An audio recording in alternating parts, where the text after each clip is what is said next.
Sadis, hancur kalian. Kalian harus tanggung jawab.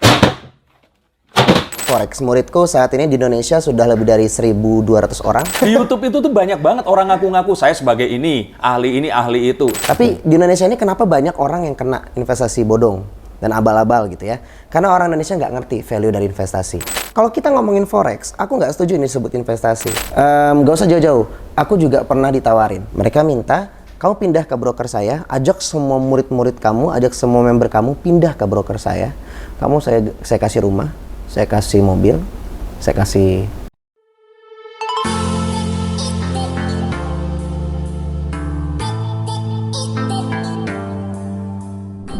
Halo Seekers, kembali berjumpa bersama saya Denny Darko. Tidak ada yang namanya misteri, yang ada adalah tanda-tanda yang kita semua coba untuk mengerti.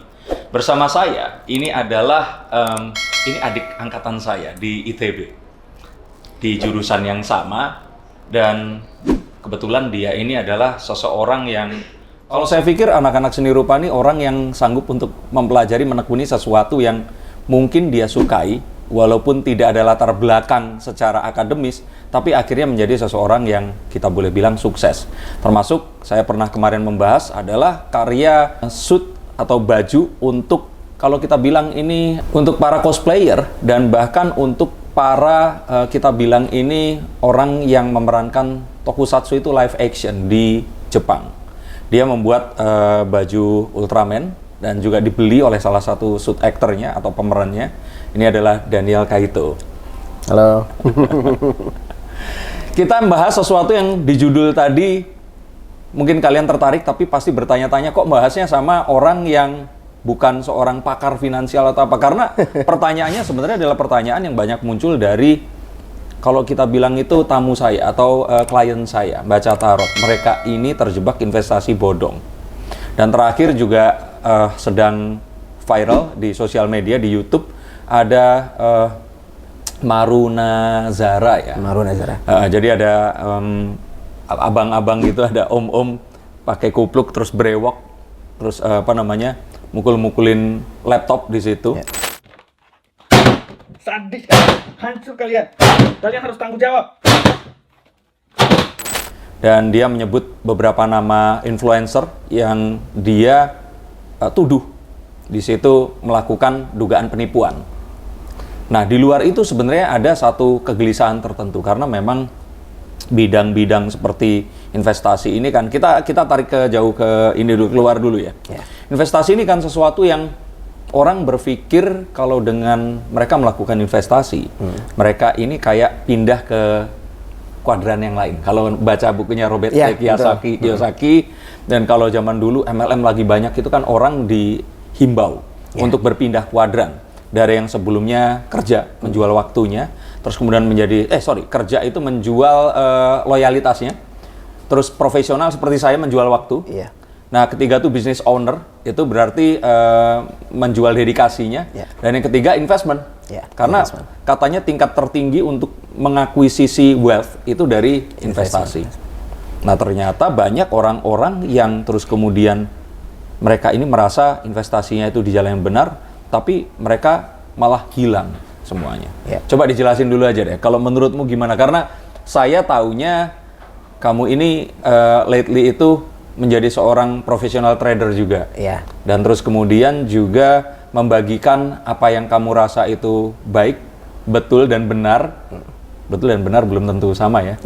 Ke banyak orang, termasuk istriku sekarang jadi rajin itu.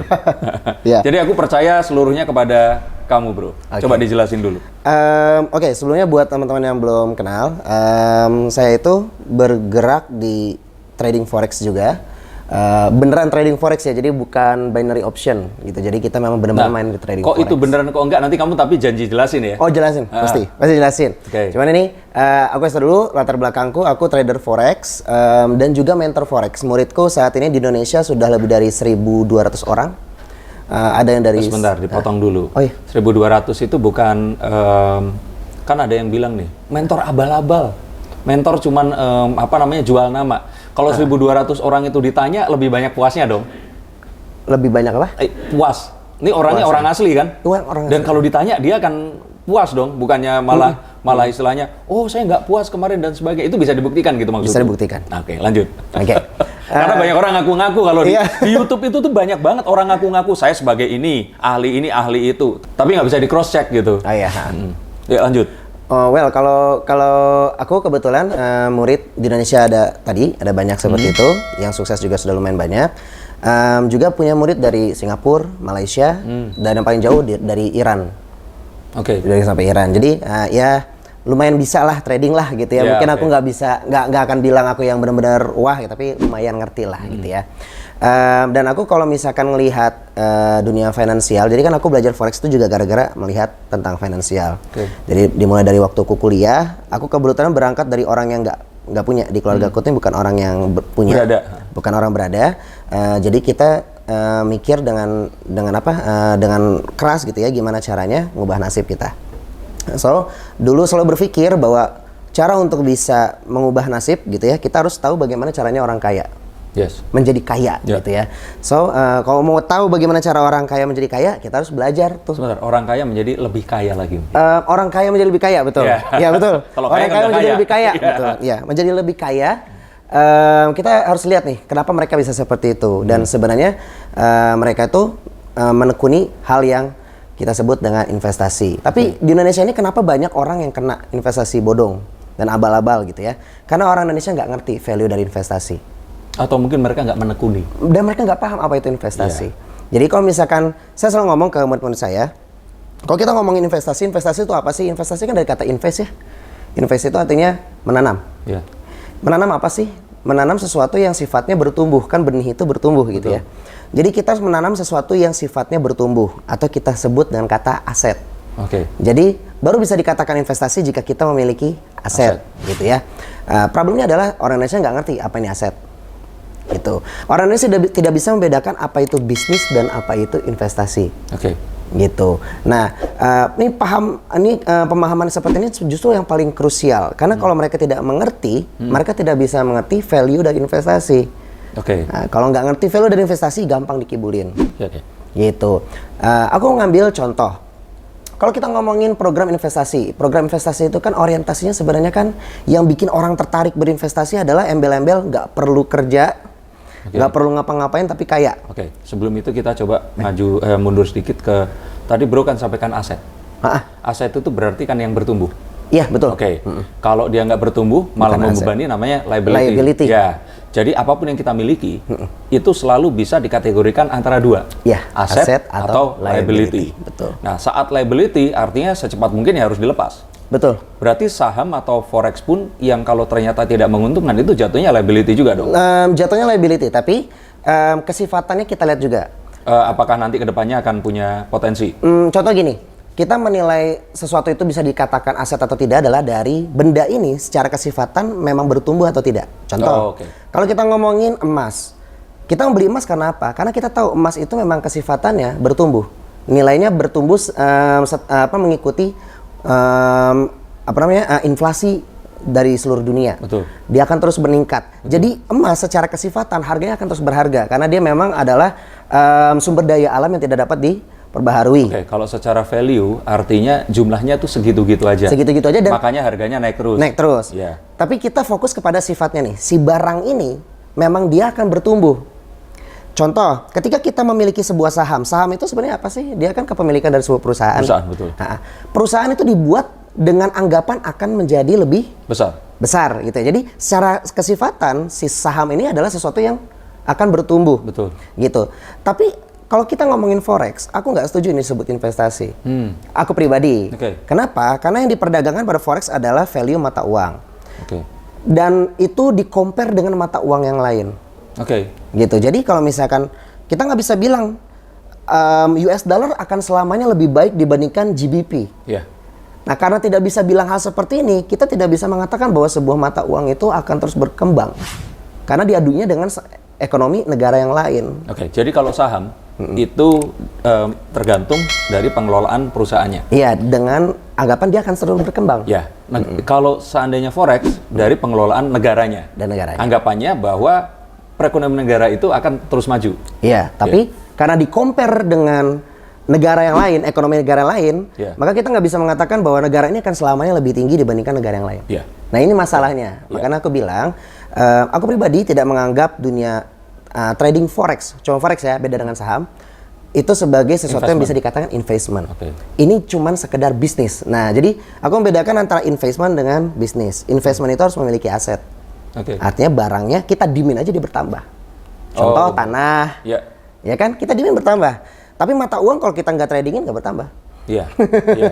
Jadi fokusnya di situ tuh, investment. Nah, ini orang banyak yang nggak bisa bedain investment dengan bisnis, Oke. gitu ya. Dan orang celakanya nggak mengerti value dari investment. Investment kan karena dia bertambah, tanpa harus kita ngapa-ngapain pun dia akan bertambah. Jatuhnya kan bisa jadi passive income ya. Iya. Makanya program investasi itu adalah program untuk mendapatkan passive income. Dan orang nggak ngerti nih value passive income. Contoh kalau misalkan aku ngomong aja, salah satu passive income yang sangat legal dan sangat aman di Indonesia. Contoh deposito. Ya, deposito. Misalkan aku tanya sama Om Den, deposito profit bunga depositonya 5% setahun itu besar atau kecil? Ya kalau besar kecil kan tergantung ya. Kalau aku ngomongnya secara persentase, mungkin Kalau Om ya Den, persentase pasti kecil gitu. menurut Om Den kecil. Iya. Mungkin menurut banyak orang Indonesia juga kecil. Iya. Kenapa? Karena kita nggak ngerti value dari passive income itu sebenarnya apa. Kalau kita ngomongin active income, kita ngomongin bisnis, iya itu kecil. Profit 5% setahun itu kecil. Iya. Tapi kalau kita ngomongin kita dibayar sambil tidur, Sekuritasnya ya berarti Kita- secara umum secara security itu juga aman gitu. satu security, kedua adalah bagaimana kita mendapatkan ini tanpa harus melakukan apapun. Oke. Karena kan pada hakikatnya manusia tidak bisa mendapatkan apapun tanpa melakukan atau memiliki apapun. Iya. Jadi ketika kita tidur dibayar aja, Itu sudah itu passive sebuah income. kemewahan. Iya. Jadi value-nya bukan pada persentasenya. Oke. Value-nya adalah pada bagaimana kita dibayar tanpa harus ngapa-ngapain, dan 5% setahun itu gede. Jangan kan 5% setahun. Aku bilang Rp1 aja itu gede. Karena manusia nggak bisa menghasilkan itu tanpa ngapa-ngapain, betul? Iya betul. Karena uangnya di situ, kitanya nggak ngapa-ngapain. That's it. Nah, problemnya adalah banyak orang Indonesia nggak paham ini. Karena nggak paham ini, akhirnya nggak ngerti bahwa sebenarnya passive income ini punya batas-batas, punya patokan-patokan ini realistik atau tidak. Contoh, kita tawarin deposito maaf orang-orang yang tidak mengerti tentang finansial, mungkin orang-orang di pelosok ya yang tidak dapat edukasi seperti ini. Kita tawarin 5% setahun, mereka mungkin akan menolak. Lebih baik gue macul, betul nggak? Betul. Tapi kalau misalkan kita tawarkan investasi bodong, profit 30% sebulan, rebutan nggak? Berarti waktu saya tadi menjawab kecil, itu sebenarnya bukan berdasarkan pengetahuan saya, tapi ketamakan saya. Betul. Bisa juga karena tidak mengerti. Tidak mengerti bahwa, kan banyak nih orang-orang di luar sana yang nggak ngerti bahwa, oh ternyata 5% bagi passive income itu gede loh. Iya, karena kan tadi kan satu fakta ya, satu kenyataan yang orang itu ternyata nggak sadar bahwa uang aja kalau kita ibaratnya kan sebenarnya tergantung. Iya. Besar kecil itu kan harus ada ruler, ada pengharusnya, harus ada pembandingnya. Daripada uang Bapak disimpan di brankas di rumah, mendingan disimpan di brankas di bank. Ya ceritanya Iya, seperti itu. betul. Tapi nanti kita kembalikan dalam 1 tahun dengan bunga 5%. Betul. Nah berarti sebenarnya memang ya itu sesuatu yang besar dong artinya. Iya. Nah kita bilang kecil itu karena kita membandingkannya, itu bukan membandingkan ke bawah, tapi membandingkannya ke atas, sedangkan secara ukuran yang di atas itu kebanyakan akan high risk. Iya, betul. Jadi problemnya adalah, kalau aku pribadi simpelnya melihat bahwa kenapa orang Indonesia itu mudah dibodohi dengan investasi bodong, karena nggak paham nilai dari investasi. Ya. Makanya fokus aku ketika aku ngajarin pertama kali ke murid-muridku, aku ngajarin dulu nih, kalian harus tahu sih, apa sih passive income. Passive income tuh yang realistis itu seperti apa. Oke. Karena kalau misalkan passive income tuh kita tuh ada mekanisme keuangannya. Kenapa bank bisa ngasih deposito ke kita? Karena dia bakal begini, begini, dan begini gitu ya. Tapi kalau misalkan ada orang nawarin tiba-tiba, lo mau nggak 40% sebulan? Nggak usah ngapa-ngapain. Datang dari mana tuh duit? Betul. Harusnya mereka berpikir. Harusnya berpikir. Kenapa mereka nggak berpikir? Karena mereka nggak ngerti bahwa itu sudah nggak make sense. Tapi kalau misalkan orang sudah mengerti bahwa investasi itu rata-rata 5% aja udah gede. Dikasih 40%, dia bakal bertanya Perusahaan dong. yang besar, resmi, diawasi oleh negara, itu saja pastikan dia akan memberikan semaksimal yang mereka bisa kasih. Iya. Karena mereka kan juga pasti butuh uang masuk sebanyak-banyaknya. Betul. Berarti seharusnya ya 5% itu adalah Udah. satu, atau at least ya berangkat ngukurnya dari situ. Iya. Nggak terus tiba-tiba artinya itu dalam 1 bulan bisa sampai 10 10 kalinya, 50%, Iya. seperti itu dan Iya. sebagainya. Jadi karena orang Indonesia nggak ngerti. Hmm. Ada yang nggak ngerti, ada yang tamak. Tapi aku lebih ngeliatnya kebanyakan nggak ngerti. No, kalau saya bilang tamak itu semua orang tamak. Oh iya iya. Saat seseorang menjadi ngerti dan educated, mereka menyembunyikan tamaknya dan tamaknya ini distrukturkan. Ya, betul oke. dong. Bisa, Iya. setuju. Jadi saat terjadi sesuatu yang tidak diinginkan, tamaknya ditunda. Iya. Betul dong. Iya, betul. Iya, kan? Betul. Kan ini satu hal yang tamak itu dalam arti Iya. yang positif. Ya, atau tamaknya terukur jadinya. Iya.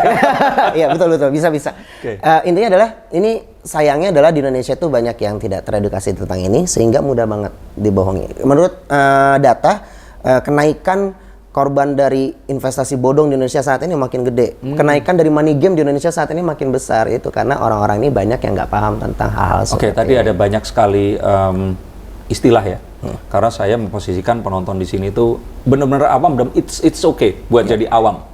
Mungkin usianya di sini udah 40, 50 tahun, 60 tahun nggak ngerti tentang ini, jangan merasa bodoh karena ya ini bukan bidang yang memang kita kuasai.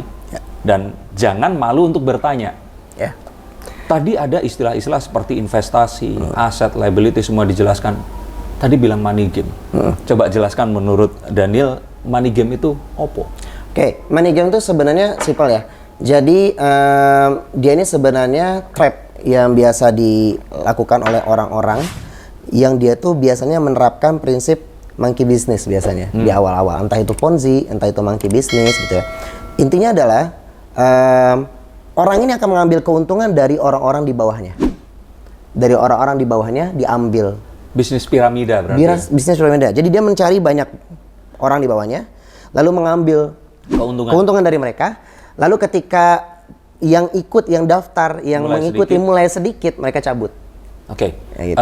Keuntungannya itu berarti bisa dari biaya pendaftaran Bisa macam-macam. atau mungkin membership dan pertemuan setiap minggu. Itu bisa. Ya. Itu bisa. Atau kalau dulu itu jual beli kaset motivasi, Ya. CD dan Bisa sebagainya. juga, bisa juga.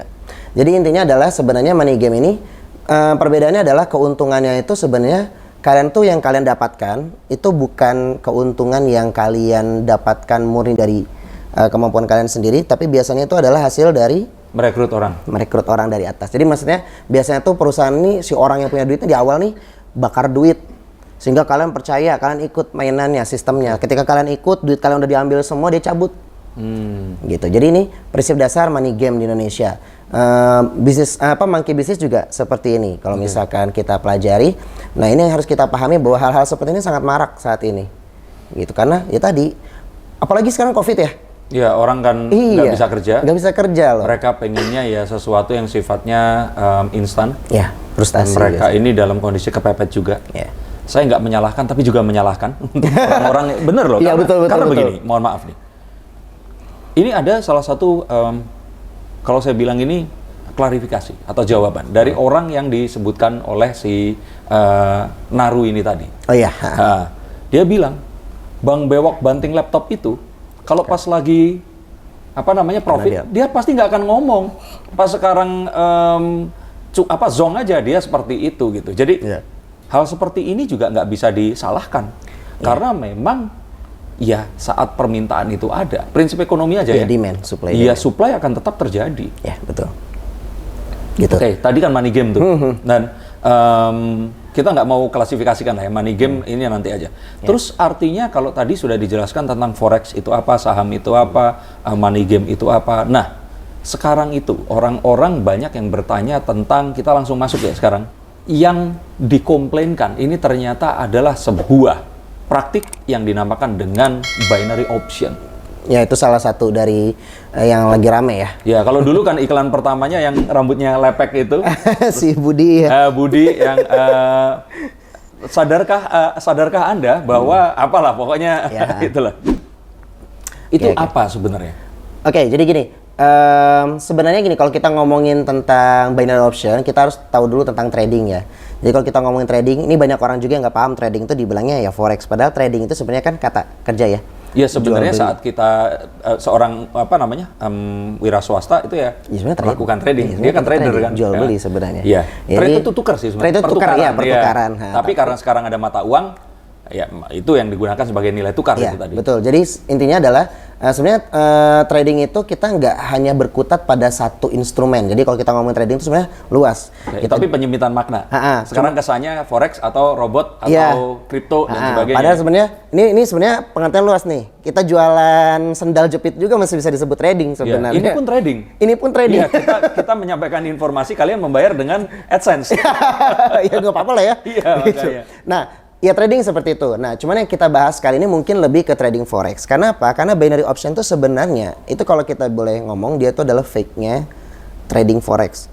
Jadi bayangin kita punya forex nih.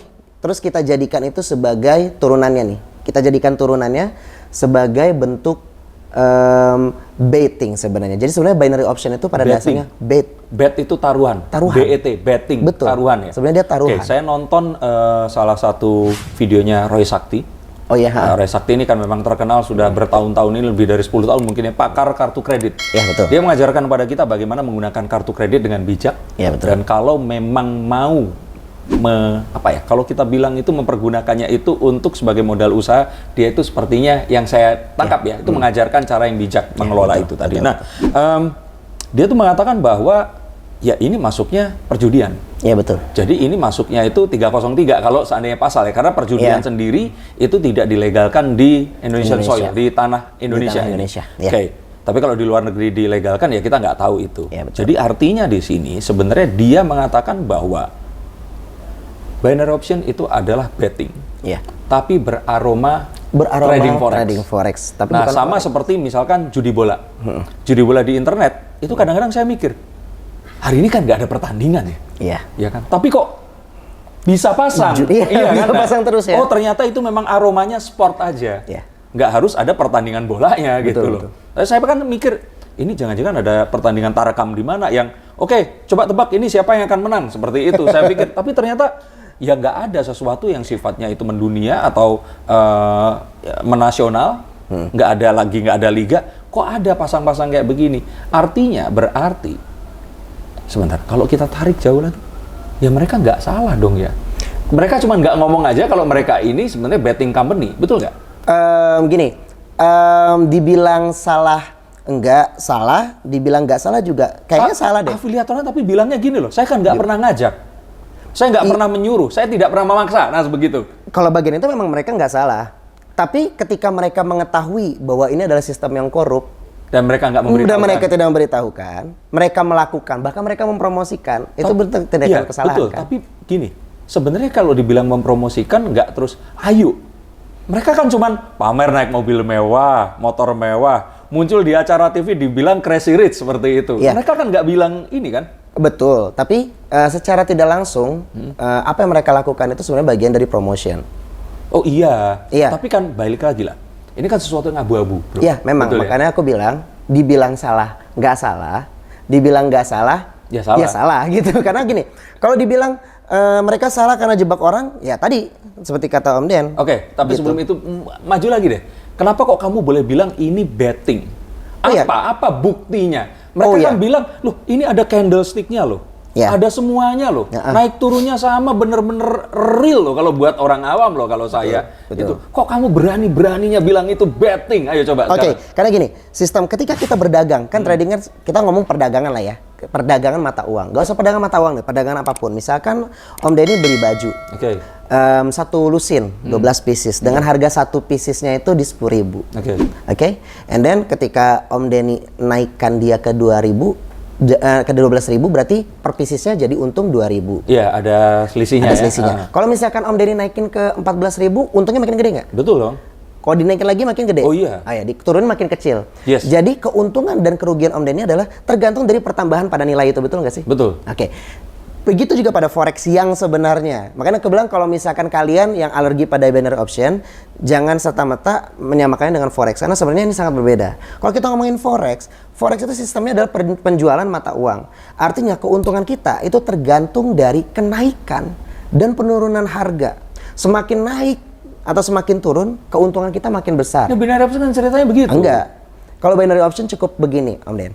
Kita misalkan dalam waktu 2 menit, dalam waktu 5 menit, kita disuruh menebak akan naik atau turun. Mau naiknya 100 kali lipat, mau turunnya 100 kali lipat, keuntungan kita tetap sama. Wait, sebentar. Berarti ini sama kayak misalkan nih, buat seseorang yang memang dia ini hobi berjudi, segala hal bisa dijudi ini. Betul. Ya kan? Misalkan uang logam kita lempar kepala atau angka seperti itu. Betul. Itu kan bisa dijudikan. Betul. Nah, terus juga bisa dengan misalkan, ya misalkan ini nih editorku 2 orang. Ya. Terus mereka main video game, Street Fighter gitu. Yuk kita tebak siapa yang menang, seperti itu. Nah, tapi artinya berarti ada ketakutan bahwa ternyata mereka berdua ini sudah Udah di set. sudah di-rig, sudah ditentukan mana yang menang, mana yang kalah. Iya. Karena saya nanti ada satu info nih yang saya pengen share, tapi itu nanti belakangan. Iya. Berarti ketakutan kita adalah seperti itu dong. Sama kayak misalkan kita pergi, saya belum pernah ya, misalkan ke sebuah tempat perjudian. Terus kita lihat di situ ada mesin role. Iya, betul. Mesin role itu kan diputer terus dia, mesin jackpot kan diputer terus kemudian seperti itu. Atau role kan digelindingin seperti itu. Betul. Tapi saat itu menjadi elektronik. Iya. Dan terus kemudian di handphone. Iya, bisa dia. Kita kan bertanya-tanya. Bisa Jangan diatur. ini, ngerti nggak? Ini kan Iya, betul. satu aplikasi yang bisa diatur. Iya, betul. Bisa, tapi sebenarnya gini, prinsip kenapa saya bilang bait itu udah karena gini. Tadi kan aku bilang kalau forex itu naik turunnya. Itu bisa, ya, Jadi ada gini, selisihnya. keuntungan kita misalkan gini, kita misalkan membeli dolar di harga 10.000. Yes. Kalau misalkan dia naik ke harga 10.100, misalkan ya. 10.100, maka keuntungan kita 100. Betul. Kalau dia naik ke 10.400, keuntungan kita jadi 400. Jadi keuntungannya tergantung dari naiknya seberapa jauh, ternyata seberapa jauh. Tapi kalau di binary enggak. Dia kalau misalkan kita bener aja, walaupun cuma sedikit, keuntungannya adalah 80%. Jadi udah dipatokin. Udah dipatokin dia. Oh. Jadi misalkan gini, kalau kamu benar, tebakan kamu benar, kamu untung 80% dari yang kamu bet. Kalau kamu bet 10.000, maka kamu dapat 8.000. Oke. Kalau kamu loss, kamu salah, walaupun sedikit aja salahnya, kamu kehilangan semua yang kamu bet tadi. Dari itu aja sebenarnya. Dari itu udah bet banget kan? Oke, sebentar. Berarti ini lebih suwe daripada judi. Iya, memang. Karena judi aja masih lebih adil. Pada dasarnya ya, aku memang bilang ini seperti kalau kita ngomong ke kata Pak Gema Guryadi, dia bilang bahwa ya ini seperti sports bet. Maksudnya kalau misalkan kita ngelihat pacuan kuda atau kita ngomongin bola deh, kita misalkan megang tim A sama B, mana yang akan menang gitu. Betul. Ya. Misalkan A menang gitu ya, B kalah gitu ya. Mau skornya berapapun ya, nggak ada urusannya. Betul. Gitu. Karena cuma menang dan kalah. Kalau misalkan menang ya kita dapat 80%, kalau misalkan loss kalah dikit, walaupun dikit ya cuma beda 1 poin gitu ya.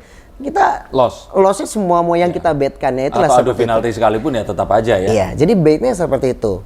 Kalau dibilang apakah binary itu nyurangin kita dari segi market, apa sudah dimanipulasi atau tidak? Sepertinya mereka tidak sebodoh itu. Karena kalau misalkan yang dimanipulasi itu, orang akan pergi dengan mudah gitu loh. Jadi mereka tidak akan sebodoh itu untuk manipulasi membernya dengan memanipulasi market. Mereka nggak perlu gitu. Kenapa? Faktanya, ini kita ngomongin tentang trading yang beneran ya. Nggak usah trading, tentang investing, tentang saham segala macam. Ini menurut data Bloomberg gitu ya. Dari 100% orang yang masuk ke dalam dunia investasi finansial seperti trading forex, trading saham, yang rugi adalah 80%-nya. Ini yang bener aja. Oke, kita nggak usah ngomongin apakah ini di-rig atau enggak. Iya. Dari betting aja, betul ya? Ini kita ngomongin ini yang bener aja. Yang bener aja, maksudnya yang beneran. No, maaf, saya ralat. Hah? Berarti kita nggak ngomongin betting. Iya, ini ngomongin beneran. Investasi forex. Forex ataupun saham. Ataupun bisnis apapun deh. Kita ngomongin bisnis apapun deh. Berapa banyak sih pebisnis yang survive?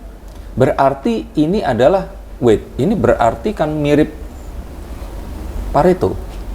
Pareto 80-20 kan? Iya, ya kayak gitu. Jadi kan kalau Pareto itu bilang segala sesuatu itu pasti bisa kita klasifikasikan ke 20%, 80%. Iya. Seperti kenyataan bahwa 20% uang yang beredar itu diperebutkan 80% populasi manusia. Sedangkan 80% uang yang ada itu dimiliki hanya oleh 20% sisanya gitu. Itu tadi. Makanya kalau aku mungkin lebih nyebutnya nih kayak lebih ke probabilitas aja ya. Jadi kalau selalu pasti begitu ya? Kemungkinan. Ini kan kalau misalkan dari data Bloomberg sih dia menyebutkan dari data yang dia Dan punya. ini Bloomberg ya? Bukan Bloomberg kamu yang analisa. Bukan aku yang ngomong ya, ini Bloomberg ya gitu ya. Jadi Bloomberg bilang seperti itu. Ini Bloomberg yang ngomong ya? Jadi intinya adalah kita bisnis aja, kita trading forex biasa aja, kita trading saham yang real beneran aja. Ruginya, itu kemungkinan kemungkinannya kita rugi itu 80%. Maksudnya kemungkinan orang-orang yang rugi itu 80% dan yang kemungkinan survive itu cuma 20% orang. Ini kita nggak curangin. Oke. Jadi artinya apa? Perusahaan-perusahaan kayak binary option itu nggak perlu nyurangin orang. Mereka udah Udah pasti mereka bakal rugi dengan sendirinya. Oke, tapi kalau kita ngomongin robot trading, itu sistematik, malah menang terus loh. Sistematikanya lebih repot lagi kalau. Ya, tapi nanti kita bahas. Kita bakal bahas nanti. Kita bahas dulu satu-satu yang trading. Kita binary option. Berarti yang binary option ini artinya mereka itu ya anggap aja jujur lah ya. Mereka jujur kok. Mereka jujur aja udah dapat untung 80%. Iya, mereka jujur Karena aja. mereka jadi bandar. Betul. Ya. Sedangkan kalau kita di saham itu kan nggak ada bandarnya. Betul. Kerugiannya masuk ke investasi-investasi yang tadi kita pasangkan itu tadi Iya, kan. betul. Nah, jadi makanya aku bilang sebenarnya dibilang salah ya enggak juga. Dibilang benar juga ya sih salah gitu.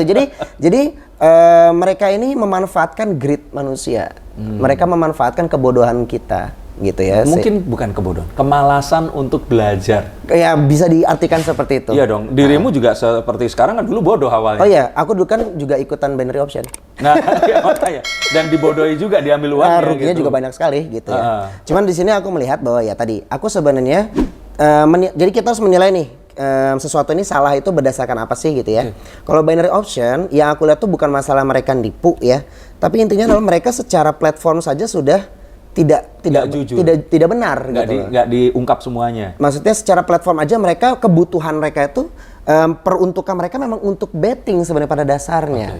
Gitu. Jadi sangat salah kalau kita menganggap mereka adalah bagian dari investasi, dunia investasi. So artinya orang yang sudah masuk ke situ itu nggak bisa kayak menyalahkan mereka dong. Artinya kan artinya sama kayak kita masuk ke kasino. Pas kita kalah kita marah-marah. Nggak bisa. Tapi pas lu menang lu nggak pernah ngomong ke gue gitu loh. Ya betul, karena logiknya gini. Satu, tidak ada paksaan kan untuk ikutan. Iya betul. Iya, kedua, ikutan dengan sendirinya. Ketiga gini, kalau dalam forex kita ada namanya money management. Money management, so kita punya sekian, maka kita meresikokan sekian. Gue punya 10 juta nih, harta total gue. Gue nggak bakal pakai 10 jutanya. Bakal pakai cuma 1 juta doang. Jadi kalau misalkan nih apes masih punya 9 juta masih aman-aman aja. Di forex kita ada namanya money management. Sebenarnya di mana-mana juga dalam bisnis juga ada money management. Jadi kalau misalkan ada orang, maaf nih, misalkan dia rugi sampai miliaran terus dia nyalahin binary optionnya, dia rugi sampai ratusan juta, dia sampai nyalahin binary optionnya. Yang bodoh kan sebenarnya bukan binary option, yang jahat kan bukan binary optionnya. Kalau dalam hal kekalahan dia. Sebentar. Kalau yang jahat, saya bilang sih tetap jahat ya binary option. Oh iya memang harusnya. Tapi maksudnya dia nggak salah. Maksudnya dia nggak salah dalam nggak salah secara hukum dan secara semua nggak ada salahnya. Iya, maksudnya dia tidak berbuat jahat untuk membuat kalian kalah. Beda cerita kalau kalian bisa ngajakan kalah. Iya, in the first place. Yes. Saat kita mau install, itu kan ada term users and agreement kan. Ada. Terus kita agree, itu aja udah pintu masuk yang ada. Kita sebenarnya yang salah gitu. Ada, betul. Nah, pas terus kita itu ikut di situ, sampai kita akhirnya tidak mengetahui bahwa itu adalah betting, ya yang salah ya kita lagi gitu loh. Apalagi kalau misalkan kita menghabiskan, karena gini, kan kalau misalkan biar kata binary option ya, mereka tidak akan membuat kita rugi lebih dari yang kita investkan. Jadi kalau misalkan kita taruh 100 juta sorry, jangan invest. Kan ya kita taruh, depo ya. Yang kita tidak akan kehilangan lebih besar daripada apa yang kita depositkan. Kalau kita deposit 100 juta ya hilang 100 juta. Kalau tapi katanya ada yang didiemin terus kena itu pemotongan biaya admin dan sebagainya. Ya itu mungkin lain cerita ya. Tapi kalau kita ngomongin adalah gini, nggak ada tuh ceritanya orang naruhnya cuma 10 juta tapi ruginya 1 M. Oh iya. Nggak bisa. Tapi maksudnya nggak melebihi berapapun yang kita taruh. Makanya aku bilang, kalau misalkan ada orang sampai rugi ratusan juta, 300 juta, 400 juta. Berarti dia depo berkali-kali. Berarti kan yang salah siapa? Ya greednya dia dong. Iya, karena dia udah kalah nyoba lagi. Nah, andai dia berhenti di 1 juta, gitu kan. Jadi makanya aku bilang, perusahaan-perusahaan binary option ini seperti Binomo, Olimtrade, segala macam, mereka nggak perlu nyurangin kita. Kita udah dengan serta-merta, kebanyakan dari kita tuh sudah dengan sangat sukarela menjatuhkan diri kita ke dalam lubang itu. gitu. Sebenarnya yang aku setuju adalah kata-katanya Mas Roy tadi ya. Dia bilang bahwa sebenarnya yang harusnya ditekankan adalah ini adalah betting. Yang harusnya dilaporkan adalah ini adalah platform bet judi sebenarnya. Iya, dan gitu. kalaupun dilaporkan, mereka nggak bisa, kepolisian itu nggak bisa menindak karena perusahaannya nggak ada di Nggak ada sini. Indonesia. Iya. Makanya sebenarnya gini, penting bagi kita teman-teman kalau misalkan teman-teman mau melakukan apapun, bisnis, mau misalkan melakukan investasi, terutama investasi ya, pastikan teman-teman melihat platform ini itu ada dalam naungan OJK atau enggak. Betul. Gitu. Atau dia punya regulator di dunia atau enggak. Oke. Jadi kita harus tahu nih. Jadi kalau misalkan kita kenapa-napa nih, yang ditindak siapa gitu Iya. loh. Yang perusahaan-perusahaan seperti ini nggak bisa ditindak di Indonesia kalau mereka tidak legal dan tidak ada kantornya di Indonesia. Iya, tapi jujur memang saya waktu belum tahu sempat satu kali tuh dihubungi dan diminta untuk mengiklan di konten saya. Iya. Dan aku nggak tahu. Kupikir memang saat itu adalah, oh ini adalah aplikasi trading forex, that's Iya, it. betul. Dan saya nggak diinfokan. Dan kebodohan saya saat itu adalah, ya udah Mas, nanti saat kita mau mulai, Mas kabarin aja. Jadi nanti bisa ditembak dari sana ininya. Iya. Seperti itu. Betul. Nah, begitu saya mengetahui itu, berikutnya saya udah nggak terima lagi. Iya. Walaupun sampai sekarang secara reguler mereka menghubungi. Dan yang luar biasa adalah harga mereka memasang, satu nggak nawar dan itu tinggi. Iya, betul. Jadi makanya sekarang kan kita lihat itu kayak ada, ya beberapa ya kita lihat ya, influencer yang di iklan di YouTube itu mengiklankan. Iya. Tapi ada perbedaan nih. Kita harus bedakan antara orang-orang yang cuman jadi promotor dalam artian cuman disuruh untuk mengiklankan. Ada juga yang memang menjadi afiliator. Tapi seharusnya kan seseorang yang yaitu tadi loh. Saya judi bola aja saya pernah, tapi mereka nggak ngasih tahu itu judi bola. Mereka bilang itu game. Iya. Ya makanya aku harus bedakan antara orang yang dibayar untuk ngiklan dengan orang yang memang bertujuan menjadi afiliator, gitu ya. Dia berafiliasi dengan perusahaan ini. Ya, tapi tetap lah ya, walaupun mungkin kita bukan afiliator, tapi saat kita itu diminta untuk mengiklankan sesuatu, Iya. ya kita harusnya kayak misalkan artis yang disuruh mengiklankan skincare tapi ternyata mengandung bahan-bahan yang berbahaya, Iya. ya dia nggak seharusnya dong. Iya, Yang betul. pada kenyataannya saya tahu kok, itu mereka juga nggak pakai skincare-nya Iya, gitu betul, loh. betul, Skincare betul. mereka beli dari luar negeri, yang ini cuman buat difoto, di ini, mungkin selesai mereka buru-buru dicuci kayak Iya, gitu. mungkin bisa jadi. Ya itu tanggung jawab moral lah memangnya kalau misalkan jadi influencer ya betul. gitu ya. Tapi kalau afiliator itu mendapat Kalau keuntungan tuh. Betul. Coba jelaskan. Yang Betul. dibilang itu 70% itu betul atau tidak? Oke, jadi kalau buat binary option itu memang ada kontraknya. Kalau kita jadi afiliator Oke. dan ciri-cirinya adalah mereka naruh link. Oh, berarti Link pendaftaran. Ya, berarti akan tahu itu downline-nya siapa. Betul. Sebenarnya afiliator ini sebenarnya itu bukan hal yang baru ya. Di semua bisnis juga ada afiliator. Ya itu berarti kan ini ya, apa namanya, marketing fee. Iya, memang marketing fee. Cuman sebenarnya itu tidak langsung adalah MLM nggak sih? Iya bisa. Iya, kan jadi member get member. Betul, tapi sebenarnya kan begini. Kalau MLM itu mereka mendapatkan keuntungan one time. Betul. Setelah selesai. Tapi kalau ini lebih gila lagi, setiap saat mereka depo. Tapi sekarang kan kalau MLM juga setiap produk dibeli biasanya ada persentase buat atasan. Oh, ada yang iya, ada yang enggak. Iya, ada yang iya, ada yang Iya. enggak. Maksudnya MLM juga udah banyak yang kayak gitu. Iya, iya, Kan betul. sebenarnya ini bukan barang baru pada Yes, dasarnya. iya. Nah, cuman kembali lagi, ini afiliator ini yang dia itu mendapatkan keuntungan dari member-member ini. Dan Oke. itu gila-gilaan. Masalahnya adalah keuntungannya itu bisa aku katakan sebagai jahat ya. Karena keuntungannya dari loss. Oh. Jadi gini, di forex juga ada afiliator.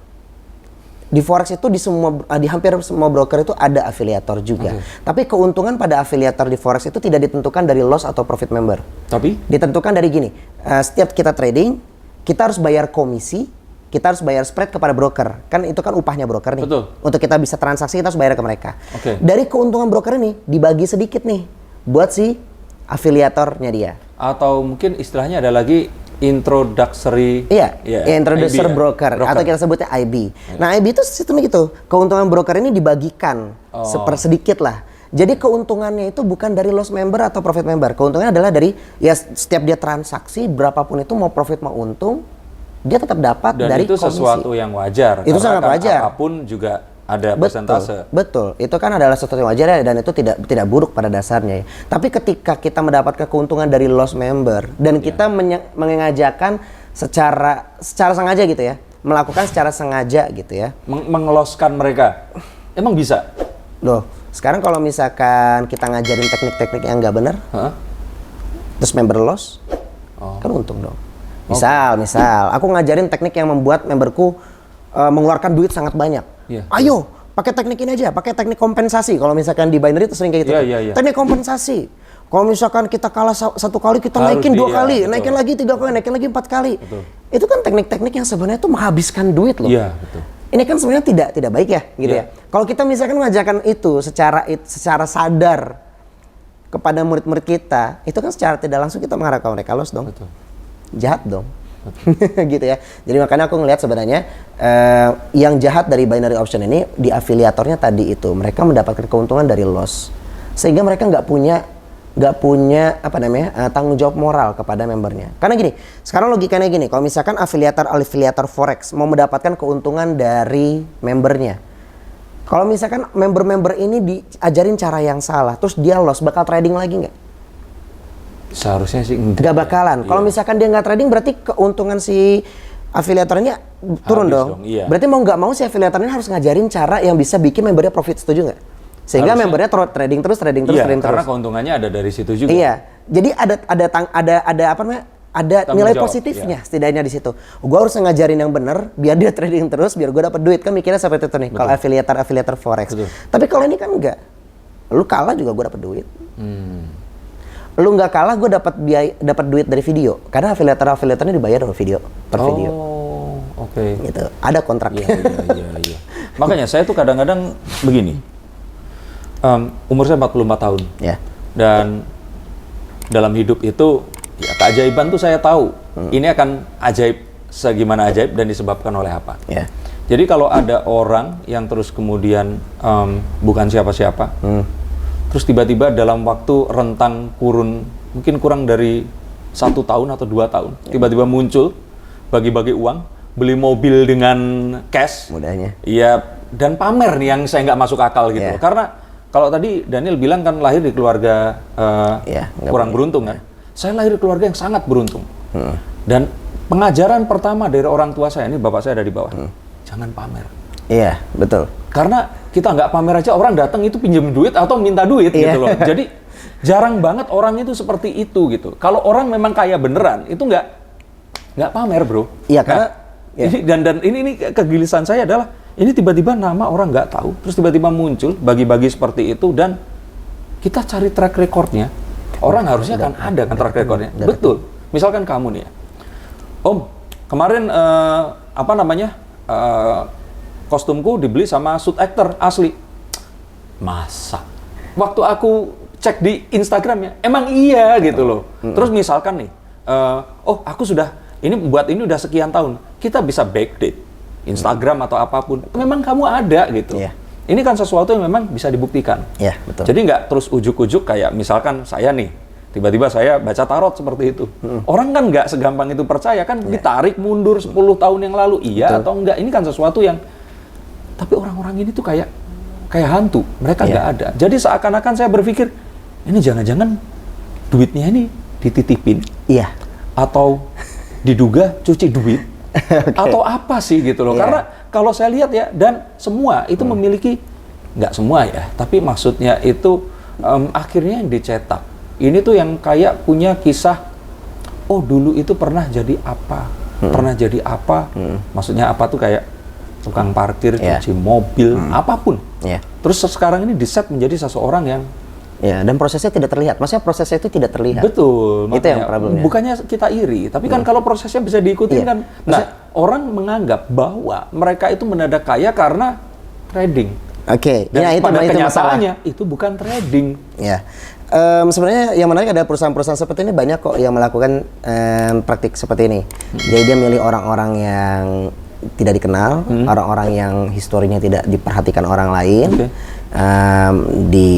dibayar. Itu bisa. Gak usah jauh-jauh. Aku juga pernah ditawarin. Gak dalam waktu tahun lalu tuh aku ditawarin sama broker. Mereka minta kamu pindah ke broker saya, ajak semua murid-murid kamu, ajak semua member kamu pindah ke broker saya. Saya kasih rumah, saya kasih mobil, saya kasih gaji. Oke, kayak tapi gitu. kalau itu broker forex yang beneran, it's okay dong, nggak apa-apa. Nah, problemnya gini, kalau dia in the end of the day-nya, dia bilang gini, setiap kamu dapat member kamu deposit, kamu dapat 15% ya, deposit loh. Oke. Deposit loh, dari mana nih duit? Kan mekanisme keuangannya mikir dong kita kan. Iya. Ini dari mana nih duit nih? Dia ngebayar aku dari Ya, mana? karena perusahaan nggak mau dong ngeluarin Iya. dari koceknya kecuali lagi promo atau Betul, apa. makanya. Tapi ini kamu akan dapat setiap member kamu deposit loh, cuma naruh duit kita dapat itu kan secara mekanisme keuangan nggak jelas. Yes, berarti kan diambil dari uang yang ada. Kemungkinan seperti itu. Ini kan fishy ya, gitu ya. Jadi ya aku secara moralitasku aku nggak bisa seperti ini. Dia kata iming-imingnya gila-gilaan gitu Iya, ya, iya. nggak bisa dong gitu. Nah praktik-praktik seperti ini tuh banyak loh. Gitu. Jadi apalagi di binary itu sangat banyak cara. Misalkan kalau teman-teman mau pelajari lebih jauh, bisa loh untuk bisa dapat seperti ini dan dimodalin. Oke. Dan dimodalin. Oke, jadi mereka bisa jadi seperti Crazy Rich yang binary ini tadi ya. Saya nggak mau ngomong semua Crazy Rich ya, karena Raffi Ahmad juga Crazy Rich. Tapi saya tahu miskinnya dia dulu seperti apa sampai jadi sukses seperti sekarang. Nah, tapi ini kan sesuatu yang tiba-tiba muncul, terus munculnya tuh ngasih duit lagi, buang-buang uang dan pamer gitu. Aku lihat banyak kok praktik-praktik seperti ini, mereka tuh memang perusahaannya tuh ngemodalin. Karena mereka memang betting company. Ya, jadi mereka ngemodalin orang ini, biar orang ini yang tadinya terlihat nggak pernah diketahui sama orang, tiba-tiba jadi kaya, tajir, melintir. Dan karena nggak punya track record yang jelas kan, bisa jadi apa aja dong. Iya, betul. Dia bisa ngaku jadi tukang parkir sebelumnya. Betul. Gitu kan. Oke, itu tadi kita ngomongin bagaimana sebuah betting application ya sebenarnya diberikan aroma trading forex, dipercaya sebagai aplikasi trading forex, and then kemudian orang ini rugi dan mereka itu mengkomplain, tapi mengkomplainnya dalam suasana trading forex yang mana dalam kenyataannya itu nggak mungkin akan bisa seperti itu. Betul. Dan kita boleh bilang, menurut Bloomberg tadi aja bilang bahwa nggak usah trading forex. Semua trading itu sebenarnya 80%. Itu kemungkinannya akan rugi. Dan hanya 20%-nya akan beruntung. Mungkin pun 20% ini adalah orang yang rugi itu tapi diulang-ulang sampai akhirnya sehingga untung. mereka jago. Ya, dan satu lagi, saya belum pernah nemu orang yang jadi kaya. Jadi kaya itu artinya atau gini, jadi lebih kaya dari trading forex di aplikasi binary option. Oh iya. Itu belum pernah ada. Sekarang gini, yang menarik Kecuali ya orang yang dicetak tadi itu. Iya, karena yang mana gini, kalau misalkan ini sering terjadi ya, ketika member itu profitnya sudah banyak, karena mereka ternyata jago, mereka profitnya banyak, gitu ya. Itu tiba-tiba akhirnya dibekukan. Oh, ya itu beda lagi ya. Iya. Karena gini. Nah, kalau ini sesuatu yang saya dapat pengakuan dari seseorang. Saya nggak bisa sebut nama, tapi orang yang kalau saya boleh bilang ini legitimate, dan dia katakan bahwa satu akun itu tuh punya satu angka kemenangan yang thresholdnya tuh ada.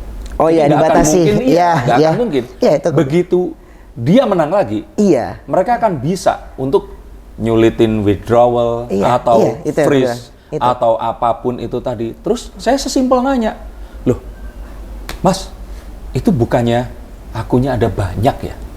Iya dong. Iya. Berarti kan saya mikirnya kan satu orang satu. Iya. Mas, ya ngomong, kami ini adalah IT company. Iya. So therefore kita itu punya satu sistem yang sangat canggih yang akan bisa begitu terdetek seperti itu. Ya udah berlakulah itu tadi gitu. Biasanya kecurangannya itu tidak tiba-tiba akun kita dibikin loss, karena itu kan bisa terlihat jelas Masa hanya buat bikin satu orang loss harus ngubah market banyak. Sedangkan lucu kalau misalkan ini yang loss cuma di akun ini nih, yang lainnya enggak gitu kan, nggak lucu. Jadi cara mereka nyurangin dengan cara seperti itu. Ini udah seringan menang nih, akunnya di-banned. WD-nya dipersulit. Nah makanya aku bilang sebenarnya susah. Karena gini, percaya nggak percaya, kalau misalkan trader forex ya gitu ya, itu tuh kita ketawa kalau ngeliat betting di binomo gitu-gitu ya. Kenapa? Karena sebenarnya kita pasti menang. Trader forex yang kita sering trading gitu ya, kita main di binary itu kita anggap kayak mainan anak-anak. Itu kita nggak pakai mikir gitu. Kita pakai marti aja selesai. Mereka udah pasti menang gitu ya. Cuma problemnya adalah kalau kita sudah profit banyak nih, bisa di WD atau enggak gitu. Pertanyaannya kan itu kan. Iya, kalau itu masalahnya. Iya, ya Ya, artinya mereka udah mikirin. Iya. Kalau orang-orang yang punya satu analisis yang kuat ini tadi, kalau sampai nyemplung jangan sampai menang juga. Iya gitu. Makanya tadi aku bilang secara apa ya? Kalau kita yang udah ngerti forex yang bener gitu ya, kita nggak bakalan mau kayak gini-ginian. Karena apa? Ya tadi kalau misalkan kita pun jago, kita nggak bakal bisa kaya karena ya tadi dicurangin aja apa aja. Nggak ada, memang bener tidak ada yang kaya kecuali memang dia masukin awalnya tuh udah miliaran. Karena ada namanya akun VIP. Oke, no, sebentar, pelan-pelan dulu. Kalau seandainya orang itu masukin miliaran, berarti kekayaan yang menang itu juga nggak terlalu besar untuk, iya kan? Iya. Kan keuntungannya akan tetap bukan pro rata ya, Iya. Tetap proporsional. Iya, makanya aku bilang. Jadi biasanya tuh kalau misalkan kalau misalkan di binary itu ya, akun-akun VIP itu lebih terjamin lah gitu. Sementara waktu gitu loh. Jadi kita WD-nya tuh lebih jelas gitu. Karena kita deposito juga gede di akun VIP kalau di binary option. Dulu pernah aku ditawarin VIP itu 25 juta. Naruhnya minimal. Iya. Jadi walaupun ada sebuah rumor yang mengatakan, oh kalau yang afiliator itu kalau lagi trading, mereka emang di sana dikontrolin yang memang menang terus. Jadi kayak misalkan kita, nih kalau afiliator misalkan ini main games itu jadi sakti karakternya gitu loh. Oh enggak Nah, gitu. katanya bisa seperti itu. Jadi gitu. kalau di binary itu ada namanya akun promosi. Oh. Ya mereka pakai akun promosi. Ya tapi di luar itulah, anggap aja itu nggak terjadi pun. Iya. Tetap ini adalah sesuatu yang curang. Iya memang. Tapi sialnya adalah mereka sangat terbuka loh. Mereka menunjukkan sistemnya dengan sangat jelas. Jadi kalau misalkan dibilang mereka nipu, mereka sangat jujur. Nunjukin kita seperti ini sistem permainannya. Dan mereka emang nggak nipu, mereka cuma nggak ngomong kalau itu betting. Iya, itu gitu aja. loh. Makanya aku itu bilang, aja perkaranya. Makanya aku bilang sebenarnya benar kata Mas Roy tadi, kalau misalkan serangnya adalah dari segi penipuan itu agak susah. Iya, gitu. karena nggak nipu. Karena nggak Dan nipu. mereka suka rela. Betul, tapi memang kita harus mengedukasikan orang-orang bahwa ini adalah judi betting gitu, yang sebenarnya lebih baik kita hindari gitu loh, gitu. Karena kita nggak mungkin menang lawan bandar. Nggak mungkin, satu nggak mungkin menang lawan bandar. Kedua gini, kita nggak mungkin bisa menghentikan praktik seperti ini di Indonesia. Gitu. Kita cuma bisa mengedukasi aja, biar lebih banyak orang yang aware sehingga orang meninggalkan ini. Gitu kan. Ya, dan kalaupun mau ditutup oleh polisi, bagaimana menutup kalau itu nggak pernah dibuka? Nggak bisa, mereka juga bisa, mereka ditutup nih linknya, buka lagi link yang lain. Betul. Selalu gitu kan, link mereka kan ganti-ganti terus. Oke, ini tadi tentang trading forex, betting yang beraroma trading forex. Ya. Oke, sekarang kita bahas tentang robot trading. Okay. Nah, karena kamu kan juga sempat kemarin itu cerita dan menggunakan itu dan sebagainya. Nah, stop dulu. Ini kepanjangan, langsung nyambung di konten yang berikutnya. Oke, langsung ya.